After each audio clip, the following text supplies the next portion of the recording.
All right, guys, welcome to Lewisville Sluggers Podcast. Thanks for coming on. You guys have had me on your content recently, and I felt like it was time to get you guys on mine. So I'm going to have Bill from Top Fan Rivalry here, and then we're going to have Marty Castro from Sports Talk with Marty. Spring training, that's kind of coming up pretty quickly. So, yeah, Marty, I heard you're going to spring training or you're checking out the stadiums and seeing some players in action, pitchers, catchers report. Yep. What's been Yep. going I on was. down there? So with the Camelback, I mean, usually you had the Dodgers and the White Sox just there. I know the Dodgers had said that they had put Walker Buehler on the IL. I mean, the 60 days, and then the White Sox they had been looking pretty good. I saw Dylan Cease and the rest of the White Sox rotation, and Peoria, which is where the Padres and Mariners are at. J Yeah. Rod is looking pretty nice, looking to win his AL MVP. And then San Diego with Xander, and then Tatis is back. Yeah, And I did see then that. Yeah. He's at uh, Fan Mil- Fest. Yeah. yeah, and then Milwaukee, obviously Burns and Woodruff are trying. Well, Burns had a good year last year. He's trying to capitalize on his next this year, and then Woodruff's coming off an injury plagued year, and then seeing what those teams can do. Yeah, Um, 100%. Yeah, that's awesome. What you shared that you got a signature. Who was that again? Oh, of Yohan Moncada, That's he pretty was cool, signing man. autographs before after practice, and then I also got a White Sox pitcher at the other parks. I did see Corbin Burns. I was trying to get his auto, but unfortunately didn't. He had to go Yeah. for weights. So I'll probably try to get him sometime this weekend when I go back. That's cool, man. I've never been to a spring training game. Bill, have you been? No, I'm going with Mikey Bleeds Blue, Allie Johns, and a few others next month. We're gonna That's do awesome. we're gonna get one game in. I think we're gonna get a watch party, and then we're gonna go see an MLB prospect pitch. So it's That's gonna great. be a full day in 3 days. Yeah, that sounds like a full time. I was invited once. I couldn't make it. I just had work at the time, and I've always been wanting to go. And if anything, it's like it doesn't matter to me who I see. It's just going to spring training, getting the early glimpses of just some prospects and the regular players when you can. It's I did hear that MLB is adding, I think, more spring training games either to MLB.TV, but I think they're also adding like all your minor league too. I think minor leagues are now an option to watch on MLB.TV, which is great because that'll give me time to watch some prospects because that's always been one thing I've been like, well, why can't I watch them? I'm not local to Jersey or New York, so I don't get free channels. So that's kind of my best way to watch the prospects come up. Bill, did you happen to catch the Corbin Burns interview after the I did losing the not. arbitration? I did not. What did he Oh say? yeah, he's pretty disappointed. And he's pretty adamant about just the moments of the arbitration process being pretty disrespectful. That's how he felt Really? about it. Yeah, came out pretty openly about it, and this is over $700,000 difference, and it just seems a little silly that it had to become a thing at that kind of price difference. Um, so much so, and I want to make sure I find it here, that the Brewers had just put out a statement a couple hours ago, kind of after his little interview went viral. It's this is the GM. This is what GM said. Look, we and he both tried exceptionally hard to come to an agreement. To Corbin's credit, he has the opportunity to say no. We did what we could to avoid the hearing, if at all possible, as evidenced, I think, by the fact that we settled with our 10 hour of 11 of our cases. That is our hope, that we settle all these cases before we go to a hearing. We want to we want to be solution based. We always want to try to get a place where a player's comfortable, and also we respect the heck out of Corbin's right to push for what he believes is fair. He means a ton to our team, and regardless of the outcome, we want to treat our players exceptionally well. Corbin has been a leader for our franchise. He's been a pillar for the community. So it's like, all right, I don't understand. All right, if he's not these things, then why are you griping about $700,000? Oh, is this about the Burns thing? Yeah, that was the Yeah. whole thing they were talking about today over there. That he got angry over a contract dispute. And then I guess he's upset because they were trying to shop him over in the offseason. Oh, really? Well, I didn't hear about that. Yeah, I because guarantee apparently he's going during to get chopped now. yeah, because apparently that they were trying to him and Woodruff especially they were trying to get them on extensions, and I guess they couldn't. They were like way far in what the talks were, so they were trying to shop them during like off season, and this was nobody knew about this, and I guess he got upset because he didn't know that they were trying to shop him. He thought Mm, that they were just not gonna do an agreement on a contract. wow. Mm. I didn't hear about that. Interesting. I'm surprised. They Yeah, said like the it's Rangers had reached out to them and they tried to do a trade, but the Brewers were asking for like too much in return. You're asking for too much in return, but yet can't just bump up his pay a little bit. yeah, $700,000 is less than what the league minimum makes for your bullpen catcher. So they can Let's look at afford it. And his. if they can't Yeah. Oh, yeah, yeah. 100%. if they can't afford it in Milwaukee over 700 grand for a guy that has been like lights out for you, Milwaukee's got some serious problems going into the season already. Yeah, he specifically said in the video too that they basically put me in the forefront of the reason why we didn't make the postseason last year, and that's Yes. what he said in his interview. And let's look at his stats last year. Just super. This is from Danny. I might mispronounce his last name, but just from Twitter, Vitetti, Vietti. I'm not sure. So again, I might butcher that. But 33 starts last year. That's first in MLB.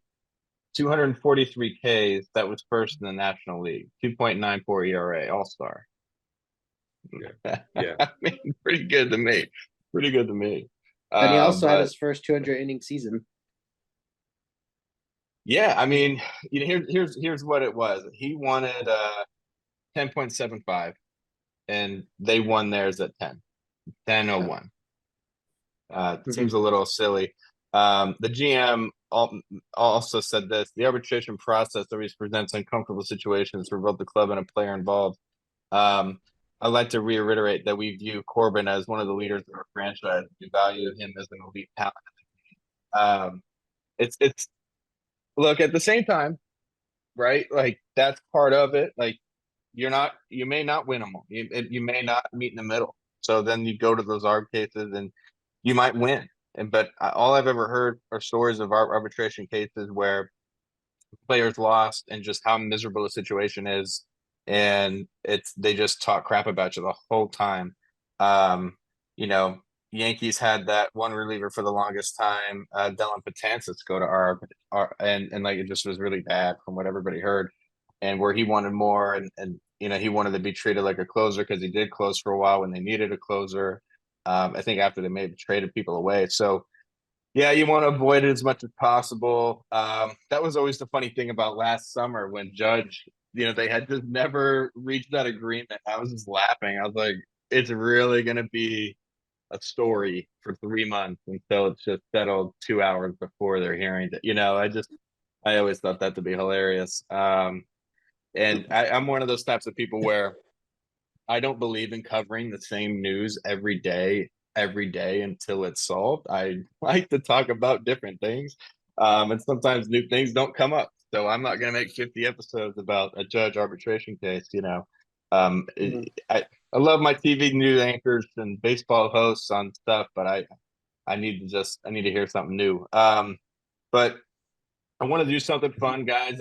And Bill, I know you said you're not like the biggest Marvel guy on the planet. I'm a comic book guy myself, but I just wanted a little short and sweet episode today. So I wanted to do something fun with Ant-Man coming out tonight. I wanted to get y'all's starting nine of Marvel heroes or villains. You can use villains. I'm going to stick with heroes, but um, do you guys want me to give you mine first? Maybe spur some inspiration. Yeah, I want to hear yours, Zach. Yours is I interesting. Yours. I got mine ready. As soon as you're ready, Zach, you go Okay, first. okay, I'll go first. All right. So I'll give a little brief explanation why I did each of these guys, but I'll keep it short. All right, this is how my lineup starts. I'm gonna have Daredevil at shortstop. Very quick. He can maneuver pretty fast. And then second is gonna be Spider-Man in center field. I don't think he's gonna let any ball go over him. Captain America, first base, is strong. It's funny because when I was thinking of first base placement, I was like, okay, he's a pretty good DH as well, but he could at least catch. He can run too. But I was thinking of like Freddie Freeman similarities there in many ways. So that's why I Yeah, put him there. that's a good Um, comparison.